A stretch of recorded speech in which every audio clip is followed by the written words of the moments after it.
Check. Huh? Hey! Uh, Dear Tim and Moby, what happened during the Civil War? From Jen. Well, it all started in 1860 and 1861 when 11 southern states seceded. That means they left the United States to make their own country. They called themselves the Confederate States of America, or the Confederacy. The states that stayed with the U.S. were the Union.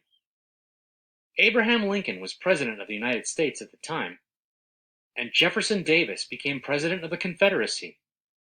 Lincoln couldn't allow 11 states to leave the Union because he thought it would set a bad example for the future. Anytime a state didn't like the rules, they would just leave. Well, the secession was like the trigger for the Civil War.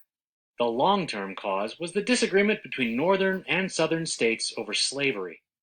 There were some other factors as well. You can learn more in our Civil War Causes movie. Anyway, the actual fighting between the Union and Confederacy started in April of 1861. Confederate soldiers fired on Fort Sumter, a U.S. Army outpost in South Carolina. South Carolina was a Confederate state, and they wanted Fort Sumter for their own military use. But when South Carolina attacked the fort, they were attacking American soldiers. President Lincoln declared the South in rebellion, and the Civil War began. Every state had to decide which side to join.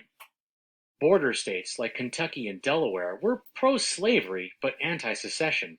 In fact, West Virginia was formed from the parts of Virginia that refused to secede with the rest of the state. In the end, 24 states stayed with the Union. The Union was ready to fight. People lined up around the block to join the Army. Everyone in the North thought the war would be fast and easy. After all, it was 24 states versus 11. Lincoln himself expected it to last only 90 days. The first major battles of the Civil War actually drew spectators. People would have picnics on the hills overlooking the fighting. The North lost a lot of major battles in the beginning. Robert E. Lee, the commander of all the Confederate armies, was an effective strategist and engineer, and his experience earned him some early victories. One of the biggest early victories for the South was the First Battle of Bull Run, sometimes called the First Battle of Manassas. The Union came up with its answer to Robert E. Lee. Ulysses S. Grant was a talented general for the Union Army who would eventually become its commanding officer. He helped the North turn the tide toward victory, but casualties were extremely high. The Battle of Shiloh in April 1862 ended with 24,000 casualties on both sides, including around 3,400 dead. In 1863, in the middle of the war, Lincoln issued the Emancipation Proclamation, freeing all slaves held in Confederate-controlled states. Well, slavery was pretty much over in the northern states, but a few of the border states like Maryland still held slaves. In fact, the Union Army had formed units of all African American soldiers by then.